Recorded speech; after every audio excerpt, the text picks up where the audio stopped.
Nuestro Padre Jesus Nazareno, sinasamba ka namin, pinipintuho ka namin, aral mo ang aming buhay at kaligtasan. Nuestro Padre Jesus Nazareno, iligtas mo kami sa kamatayan, ang krus mong pinamatayan ay sagisag ng aming kaligtasan. Nuestro Padre Jesus Nazareno, dinarangal ka namin. Nuestro Padre Jesus Nazareno, inulwalhati ka namin.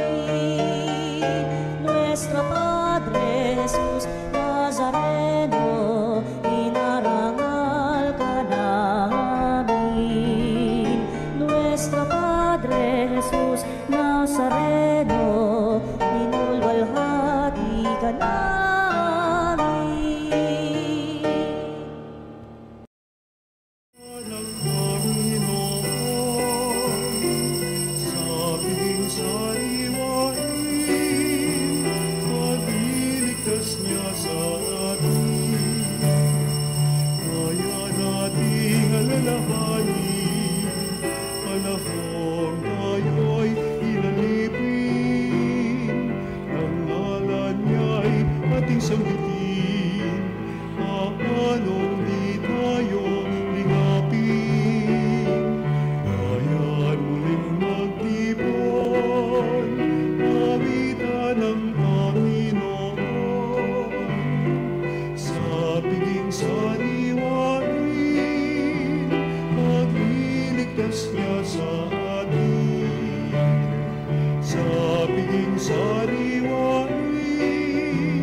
Sa ngalan ng Ama at ng Anak at ng Espiritu Santo.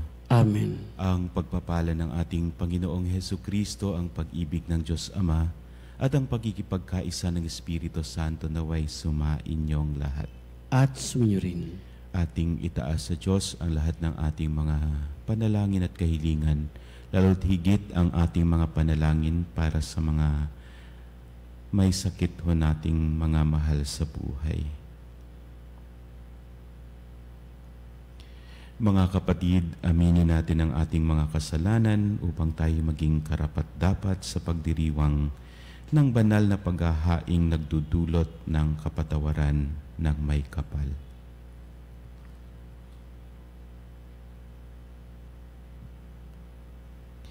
Sinugong tagapagpagaling sa mga nagsisisi, Panginoon, kaawaan mo kami. Panginoon, kaawaan mo kami. Dumating na tagapag-anyayang mga makasalanay magsisi, Kristo, kaawaan mo kami. Kristo, kaawaan mo kami. Nakaluklok ka sa kanan ng Diyos Ama para ipamagitan kami. Panginoon, kaawaan mo kami. Panginoon, kaawaan mo kami. Kaawaan tayo ng makapangyarihang Diyos, patawarin tayo sa ating mga kasalanan at patnubayan tayo sa buhay na walang hanggan. Amen. Papuri sa Diyos sa kaitaasan.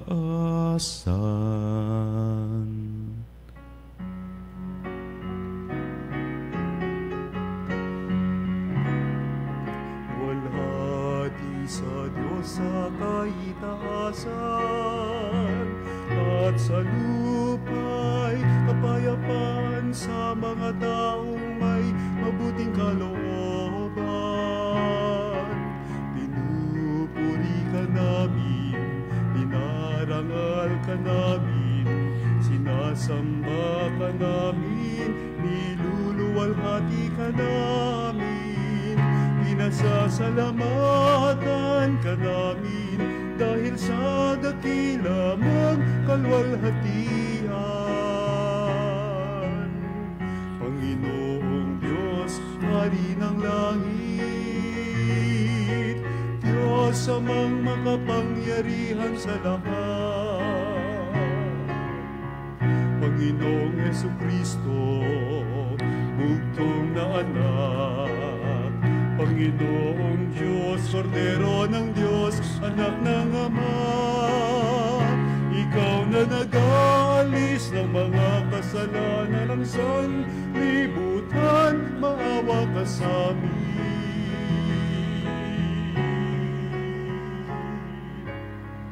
Tanggapin mo ang aming kahilingan, ikaw na naluluklok sa kanan ng Ama. Maawa ka sa amin, sapagkat ikaw lamang ang banal, ikaw lamang ang Panginoon, ikaw lamang, O Jesucristo, kasama ng Espiritu Santo sa kalwalhatian ng Diyos Ama.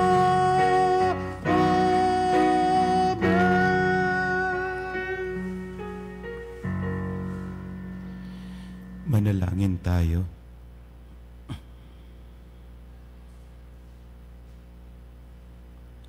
Ama naming makapangyarihan, tanang pinakamabuti iyong tinataglay. Gawin mong sa aming kaluubay manuot ang pag-ibig sa iyong ngalang dakila at bantog, upang sa pag-unlad ng aming pagsunod sa pananampalatayang iyong ipinagkaloob, mapagyaman mo ang kabutihang iyong inihandog at ang iyong pinagyaman ay mapanatili mong lubos sa iyong pagsubaybay sa amin at pagkupkop. Sa pamamagitan ni Jesucristo, kasama ng Espiritu Santo, magpa sa walang hanggan. Amen. Pagbasa mula sa aklat ng Deuteronomio. Sinabi ni Moises sa mga tao, "Ngayon, mga Israelita, upang mabuhay kayo ng matagal at makarating sa lupaing ibinigay sa inyo ng Panginoon, unawain ninyong mabuti at sundin ang tuntuning itinuturo ko sa inyo. Huwag ninyo itong daragdagan ni babawasan. Sundin ninyo ito na walang labis at walang kulang. Unawain ninyo ito at sunding mabuti. Sa gayon, makikita ng ibang bansa ang inyong karunungan at lawak ng pangunawa. Sa gayon, hindi nila mapipigilang sabihin ang ganito, ang bansang ito'y matalino at may malawak na pagkaunawa. Sinong Diyos ng ibang bansa ang handang tumulong anumang oras liban sa Panginoon? Aling bansa ang may tuntuning kasing inam na mga tuntuning ibinigay ko sa inyo ngayon?" Ang salita ng Diyos. Salamat sa Diyos. Sino kayang tatanggapin sa templo ng poon natin? Sino kayang tatanggapin sa templo ng poong natin? Yaong mga masunurin na sa iyo'y nakikinig at ang laging ginagaway naaayon sa matuwid. Kung mangusap ay totoo sa lahat at bawat saglit, yaong gawang paniniray hindi niya naiisip. Sino kayang tatanggapin sa templo ng poon natin? Kailanman siya'y tapat makisama sa kapwa. Sa kanyang kaibigay, wala siyang maling gawa. Hindi siya nagkakalat ng di tunay na balita at itinatampok niya ang matapat sa lumikha. Sino kayang tatanggapin sa templo ng poon natin? Hindi siya humihingi ng patubo sa pautang at kahit na anong gawi, hindi siya masuhulan. Upang yaong walang salay patawan ng kasalanan, ang ganitong mga tao'y mag-aani ng tagumpay. Sino kayang tatanggapin sa templo ng poon natin? Pagbasa mula sa sulat ni Apostol Santiago. Mga kapatid, bawat kaloob na mabuti at ganap ay buhat sa langit, mula sa Ama na lumikha ng mga tanglaw sa langit. Hindi siya nagbabago. hindi niya tayo iniiwan o binabayaan man sa dilim. Niloob niyang tayo'y maging anak niya sa pamamagitan ng salita ng katotohanan upang matangi tayo at maging higit sa lahat ng kanyang mga nilalang. Buong pagpapakumbabang tatanggapin ang salita ng Diyos na natanim sa inyong puso. Ito ang makapagliligtas sa inyo. Mamuhay kayo ayon sa salita ng Diyos. Kung ito'y pinakikinggan lamang ninyo, ngunit hindi isinasagawa, dinadaya ninyo ang inyong sarili. Ganito ang pagkarelihiyoso na minamarapat at kinalulugdan ng ating Diyos at Ama. Tulungan ang mga ulila at mga babaeng balo sa kanilang kahirapan at ingatan ang sarili na huwag mahawa sa kasamaan ng sanlibutan ito. Ang salita ng Diyos. Salamat sa Diyos. Hallelujah, hallelujah, hallelujah,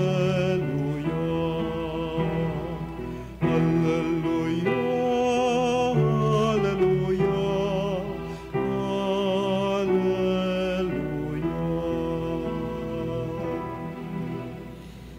Alleluia, alleluia. Magulong natin, Diyos Ama, anak ng salta niya, tayong mga ating una.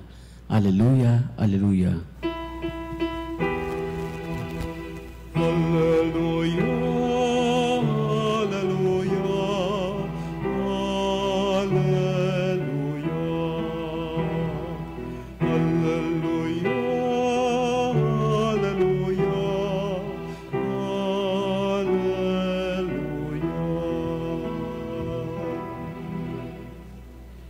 Sumainyo ang Panginoon. At sumayo rin. Ang mabuting balita ng Panginoon ayon kay San Marcos. Papuri sa iyo, Panginoon.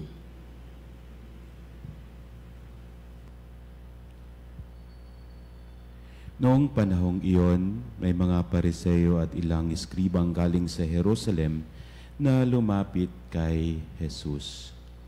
Nakita nila na ang ilan sa mga alagad ni Jesus ay kumain nang hindi muna naghugas ng kamay sa paraang naaayon sa turong minana nila.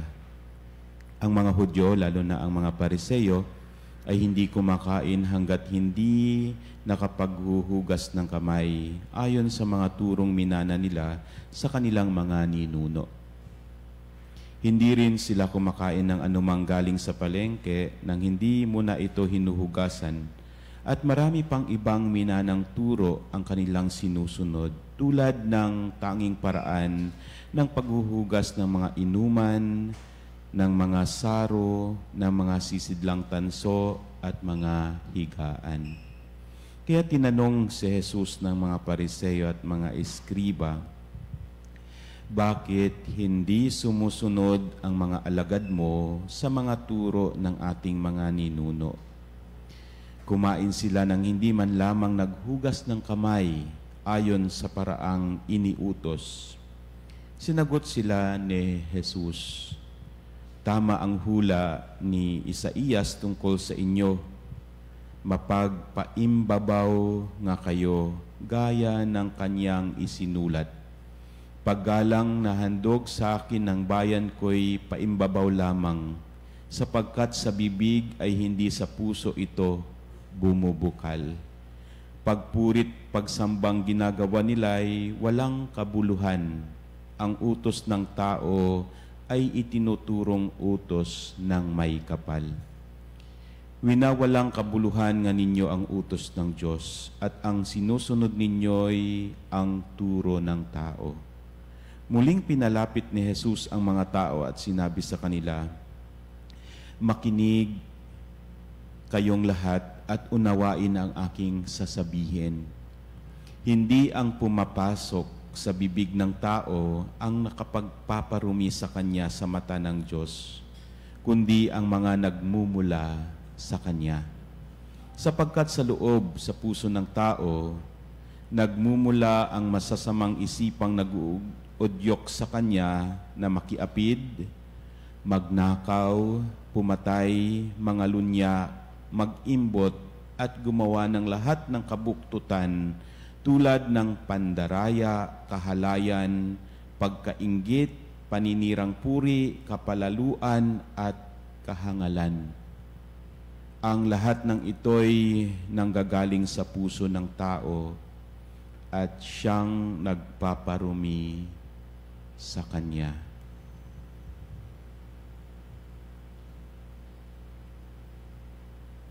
Ang mabuting balita ng Panginoon. Pinupuri ka namin, Panginoong Hesukristo.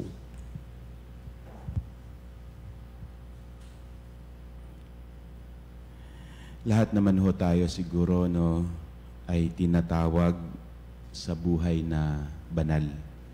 Ito ang kabuuan ng lahat ng tawag sa lahat ng tao na sana tayong lahat ay maging banal.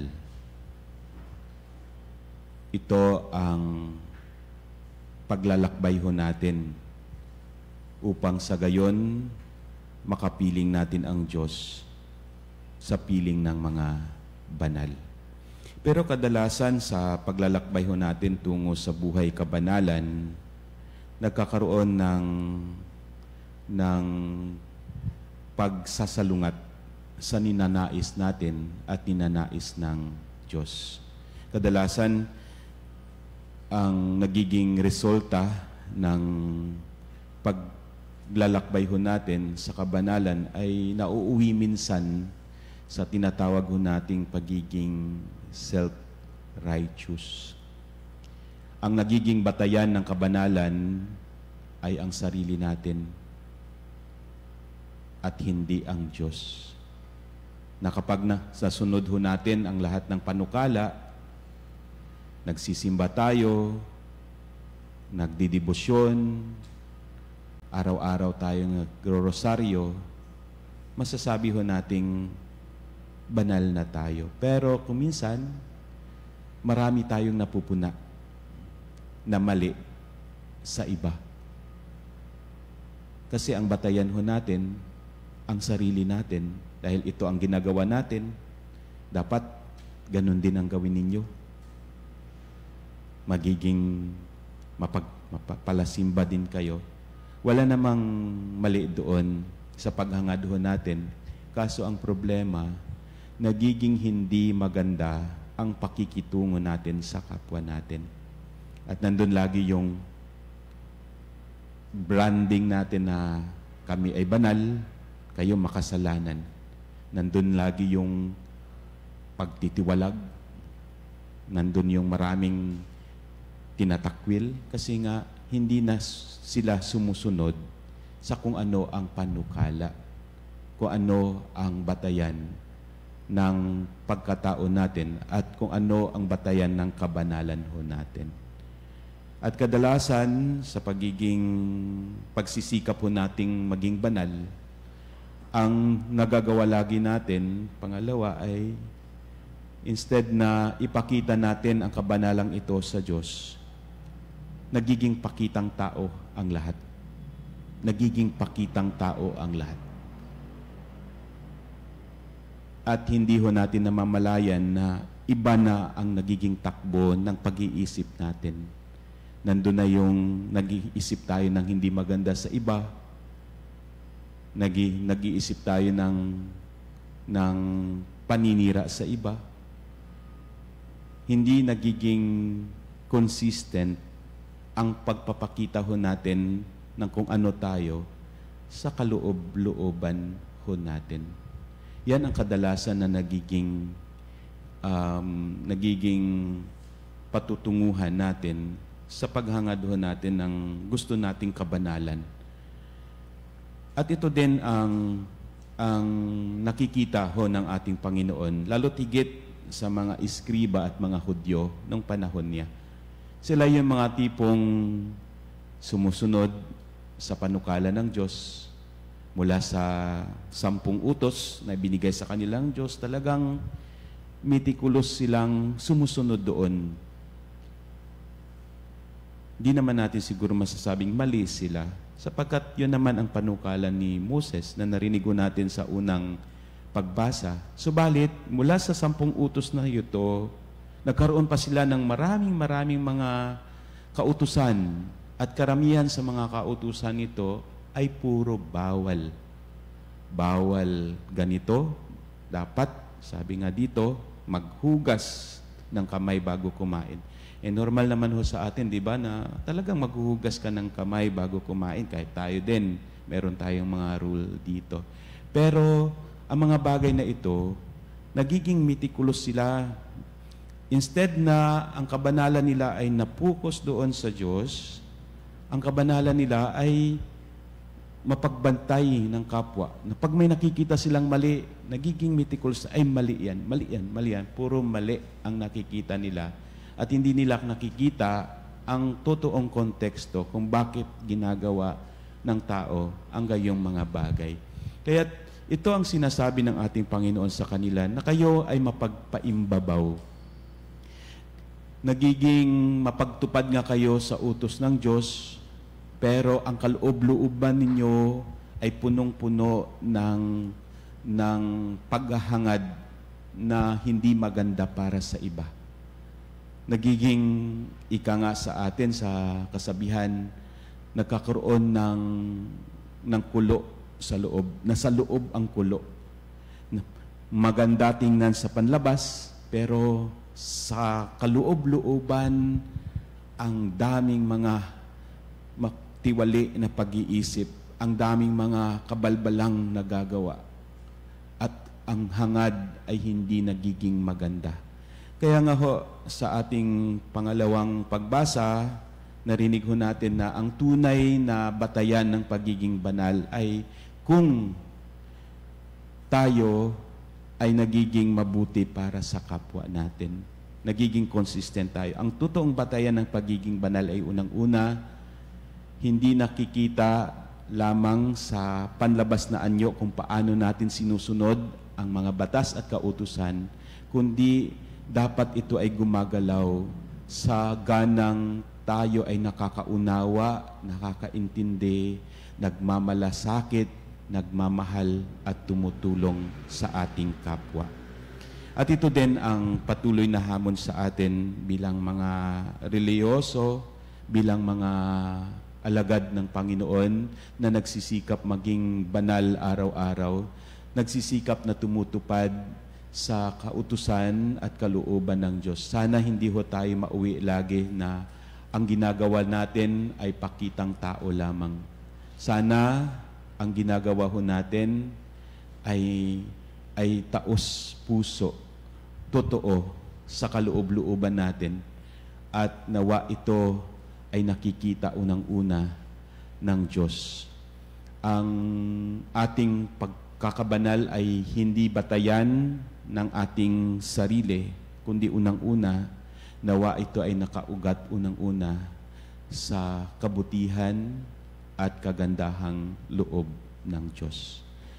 At nawa sa patuloy ho nating pagsisikap na sundin ang kalooban ng Diyos, hingin lagi natin sa Kanya ang Kanyang biyaya na maunawaan ho natin ang ating mga hangarin, at nawa ay magabayan ho natin ang ating mga sarili na nawa ang hangad natin ay hangad na nagmumula sa hangad ng Diyos, na magiging instrumento lagi tayo ng Kanyang pagpapala, pagmamahal at pagmamalasakit sa iba. We entrust everything to God. Humingi tayo ng grasya niya upang sa gayon, ito ay magiging kalakasan natin sa patuloy nating pagtupad at pagsunod sa Kanya. Pagpalain nawa tayo ng kabanal-banalang Diyos.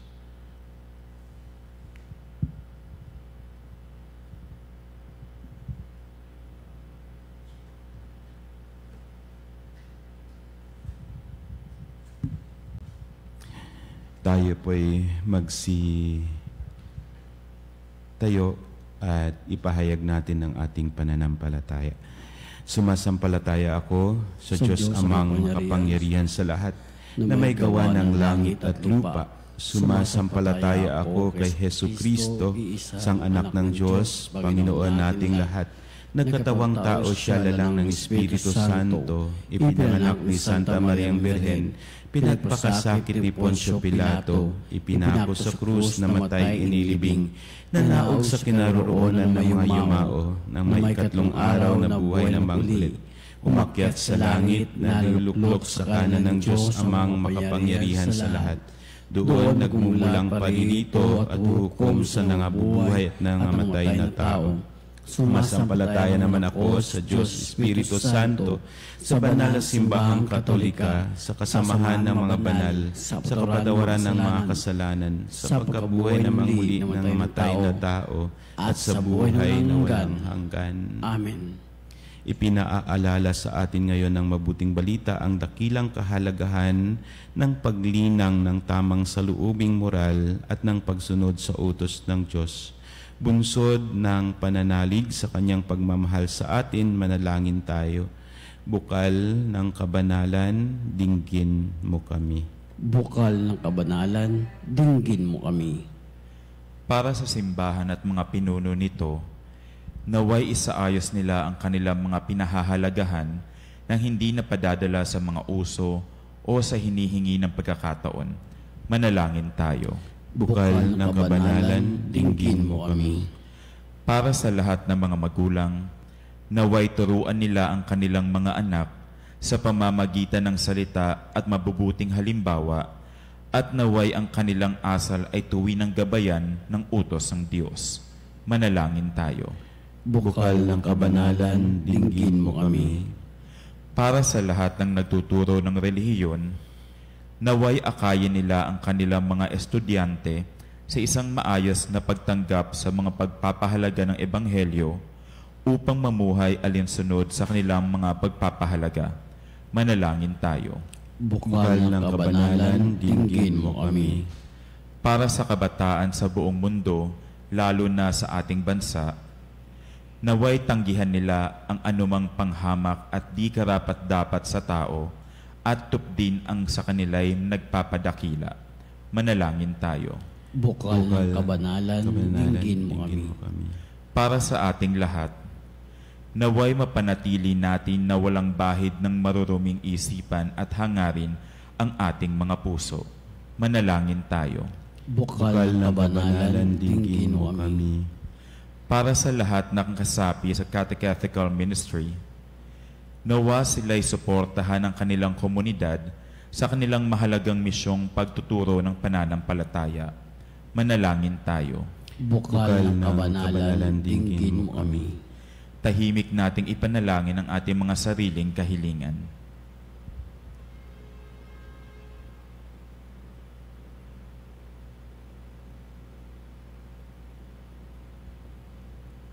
Manalangin tayo. Bukal ng kabanalan, dinggin mo kami.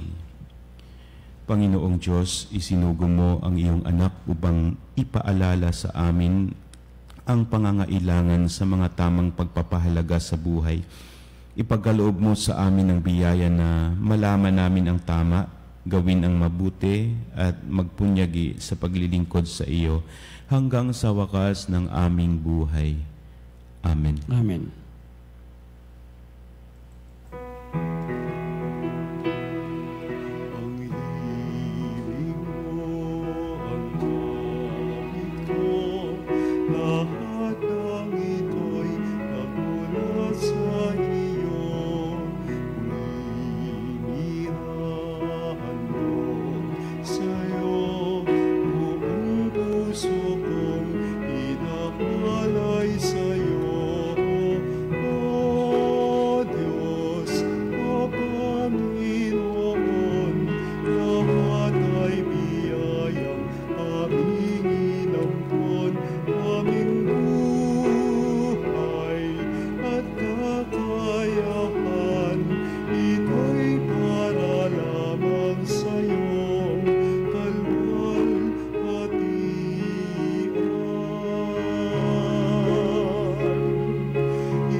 Manalangin kayo mga kapatid upang itong ating paghahain ay kalugdan nawa ng Diyos Amang makapangyarihan. Tanggapin nawa ng Panginoon itong paghain sa iyong mga amay sa kapurihan niya at karangalan sa ating kapalibangan at sa buong sambayan ng banal. Ama naming lumikha, ang banal na paghahain ay lagi nawang magdulot ng iyong pagbabasbas na sa amin tumutubos, upang ang ginaganap mo sa aming pagdiriwang ay maging lubos na pagkakaloob ng iyong pagmamahal sa pamamagitan ni Jesucristo kasama ng Espiritu Santo magpa sa walang hanggan. Amen. Sumainyo ang Panginoon. At sumainyo rin. Itaas sa Diyos ang inyong puso at diwa. Itinaas na namin sa Panginoon. Pasalamatan natin ang Panginoong ating Diyos. Marapat na siya ay pasalamatan.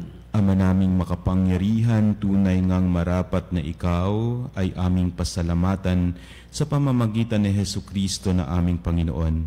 Lubhang nabagbag ang kanyang loob sa pagkakamali ng tao sa sansinukob, kaya't minabuti niyang siya'y ipanganak ng birhing bukod mong pinagpala sa babaing lahat. Sa labi ng imbing kamatayan kami inagaw ng namatay mong anak. Sa pagkabuhay niya kami kanyang binuhay upang kaugnayan namin sa iyo'y huwag magwakas. Kaya kaisa ng mga anghel na nagsisiawit ng papuri sa iyo, nang walang humpay sa kalangitan kami nagbubunyi sa iyong kadakilaan.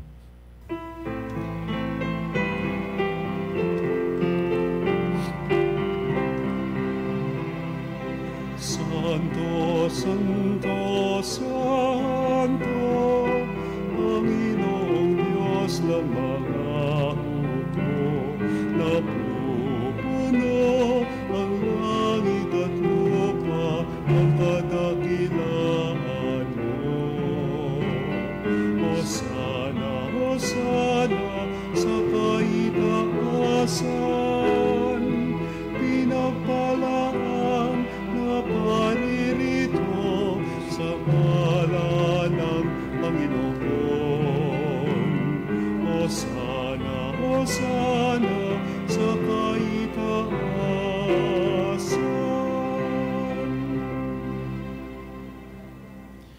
Ama naming banal, ikaw ang bukal ng tanang kabanalan, kaya't sa pamamagitan ng iyong Espiritu, gawin mong banal ang mga kaloob na ito upang para sa amin maging katawan at dugo ng aming Panginoong Hesu Kristo.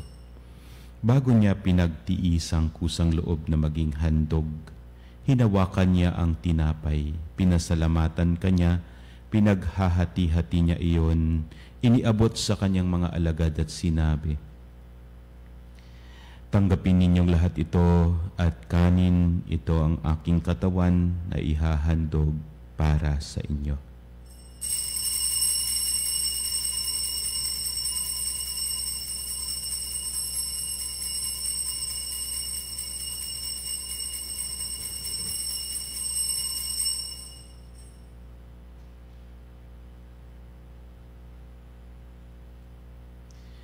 Gayon din naman nung matapos ang hapunan, hinawakan niya ang kalis, muli kanyang pinasalamatan. Iniabot niya ang kalis sa kanyang mga alagad at sinabi, "Tanggapin ninyong lahat ito at inumin, ito ang kalis ng aking dugo, ng bago at walang hanggang tipan, ang aking dugo na ibubuhos para sa inyo at para sa lahat, sa ikapagpapatawad ng mga kasalanan. Gawin ninyo ito sa pag-alala sa akin."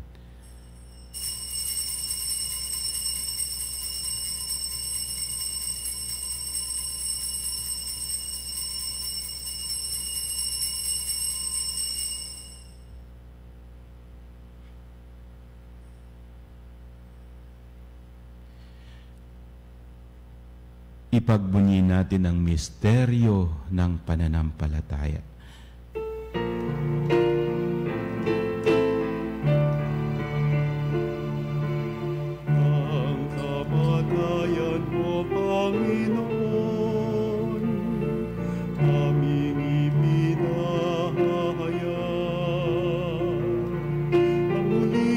Pagkabuhay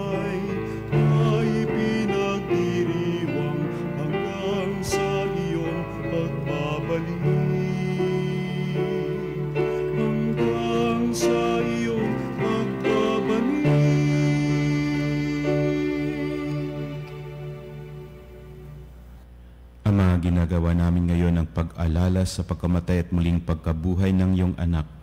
Kaya't iniaalay namin sa iyo ang tinapay na nagbibigay buhay at ang kalis na nagkakaloob ng kaligtasan. Kami nagpapasalamat dahil kami iyong minarapat na tumayo sa harap mo para maglingkod sa iyo. Isinasamo namin kami magsasalo-salo sa katawan at dugo ni Kristo ay mabuklod sa pagkakaisa sa pamamagitan ng Espiritu Santo. Ama, lingapin mo ang iyong simbahang laganap sa buong daigdig. Puspusin mo kami sa pag-ibig kaisa ni Francisco na aming Papa, ni Onesto na aming Obispo at ng Tanang Kaparian. Alalahanin mo rin ang mga kapatid naming nahimlay nang may pag-asang sila'y muling mabubuhay, gayon din ang lahat ng mga pumanaw. Kaawaan mo sila at patuloyin sa iyong kaliwanagan. Kaawaan mo't pagindapatin kaming lahat na makasalo sa iyong buhay na walang wakas. Kaisa ng mahal na Birheng Maria na Ina ng Diyos, kaisa ni San Jose na kanyang kabiyak ng puso, kaisa ng mga apostol at ng lahat ng mga banal na namuhay dito sa daigdig ng kalugod-lugod sa iyo. May pagdiwang nawa namin ang pagpupuri sa ikararangal mo sa pamamagitan ng iyong anak na aming Panginoong Hesu Kristo. Sa pamamagitan ni Kristo, kasama niya at sa Kanya, ang lahat ng parangal at papuri ay sa iyo, Diyos Amang makapangyarihan, kasama ng Espiritu Santo, magpasa walang hanggan.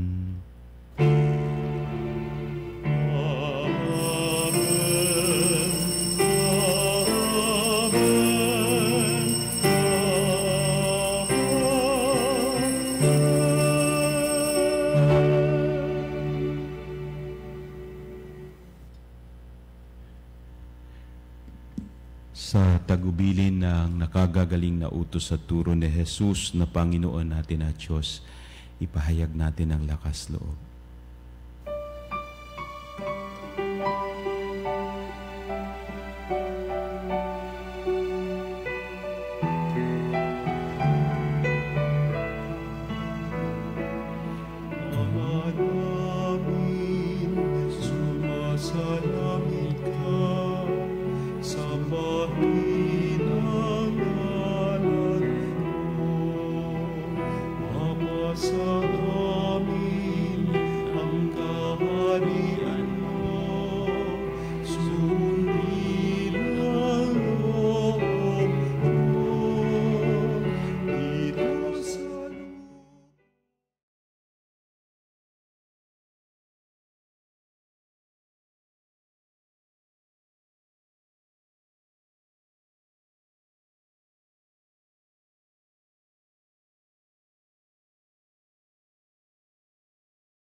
Hinihiling namin kami iadya sa lahat ng masama, pagkalooban ng kapayapaan araw-araw, iligtas sa kasalanan at ilayo sa lahat ng kapahamakan, samantalang aming pinananabikan ang dakilang araw ng pagpapahayag ng tagapagligtas naming si Hesu Kristo. Sapagkat iyong kaharian, kapangyarihan at ang kapurihan magpakilanman. Amen.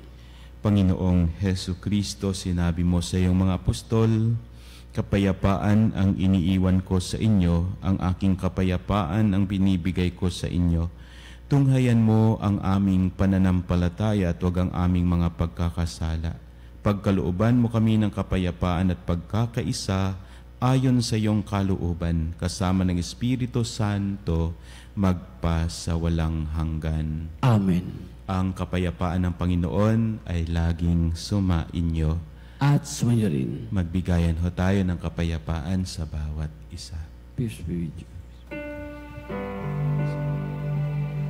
Cordero ng Diyos, na nag-alis ng mga kasalanan ng sanlibutan, maawa ka sa amin. Cordero.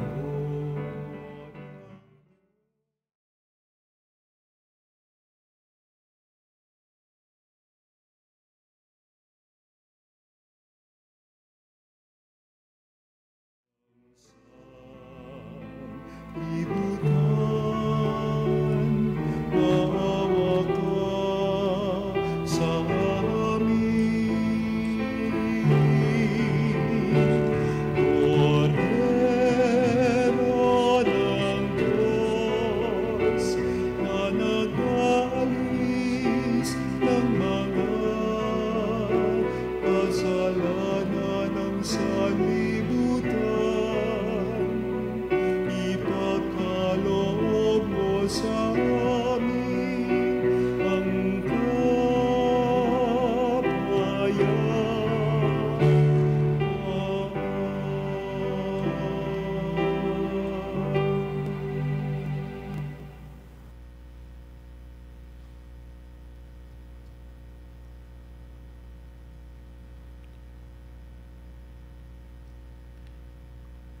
Ito ang kordero ng Diyos. Ito ang nag-aalis ng mga kasalanan ng sanlibutan. Mapalad ang mga inaanyayahan sa kanyang piging. Panginoon, hindi ako karapat-dapat magpatuloy sa iyo. Ngunit sa isang salita mo lamang ay gagaling na ako. Pagsanggalang nawa tayo ng katawan at dugo ni Kristo para sa buhay na walang hanggan. Amen.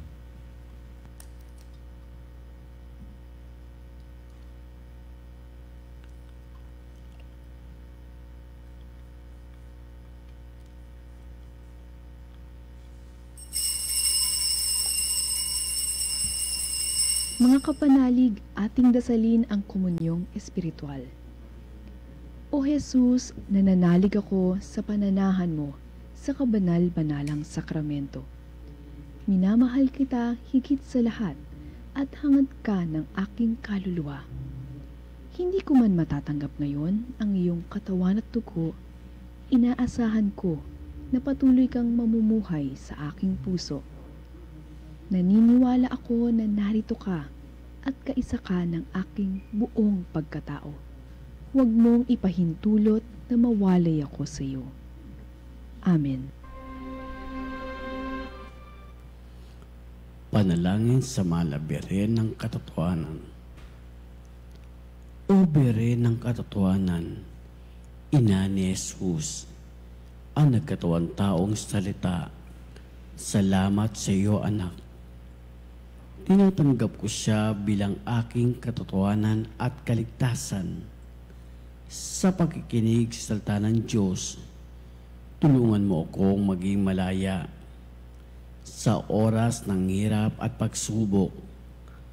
Linawin mo sa akin na nasa krus ang tagumpay. Sa aking paglalakbay, akayin mo ako sa buhay ng paglilingkod at sa buhay ng ganap at kasiyasiya. Kupkupin mo ako at ang aking mga kapanalig na nakikinig, natututo at nagmamahalan. O Maria, Birhen ng katotohanan, ipanalangin mo kami. O Jesus, ikaw ang daan, ikaw ang katotohanan, at ikaw ang buhay. Iligtas mo kami. Amen.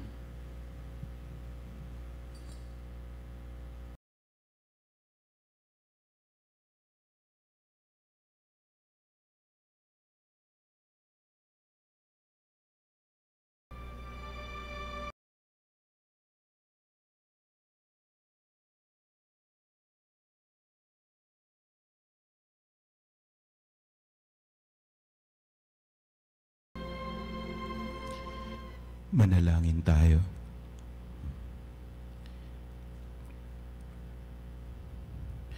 Ama naming mapagmahal, kaming nagsasalo-salo sa pagkain mong bigay, ay humihiling ng lakas mong inilalaan upang ang kagandahang loob namin madagdagan sa paglilingkod namin sa iyong kadakilaan, na nagpapaalab sa pag-ibig namin sa kapwa-tao. Sa pamamagitan ni Jesucristo kasama ng Espiritu Santo, magpasawalang hanggan. Amen. Patalastas, iniaanyayahan ko po kayong maging kasapi ng ating Veritas Eucharistic Advocate. Ang inyo pong tulong na ibibigay ay ilalaan para sa patuloy na pagpapalaganap ng debosyon sa banal na Eucharistia sa makabagong panahon. Kung kayo po ay interesado, tumawag lamang kayo sa ating Veritas Religious Department sa kanilang landline 8925-7931, local 129131 at 137, o mag-text mga numerong 0917-631-4589. Hanapin lamang sina Binibining Rene Jose o si Miss Ali Nahe. Maraming salamat po. Sumainyo ang Panginoon At sumiring. magsiyo ko kayo at ipanalangin ang pagpapala ng Diyos.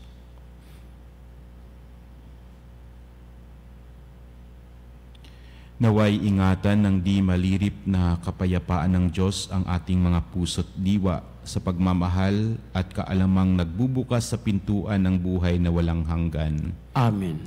Pagpalain kayo ng makapangyarihang Diyos, ng Ama at ng Anak at ng Espiritu Santo. Amen. Humayo kayo't upang mahalin at paglingkuran ang Panginoon. Salamat sa Diyos.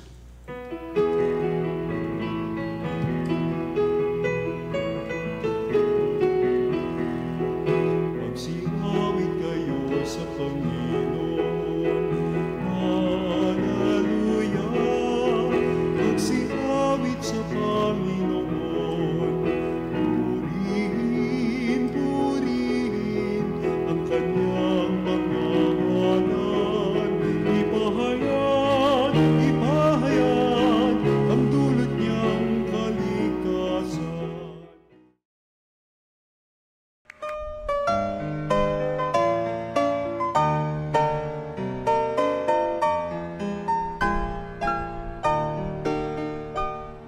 Nuestro Padre Jesus Nazareno, sinasamba ka namin, pinipintuho ka namin, aral mo ang aming buhay at kaligtasan.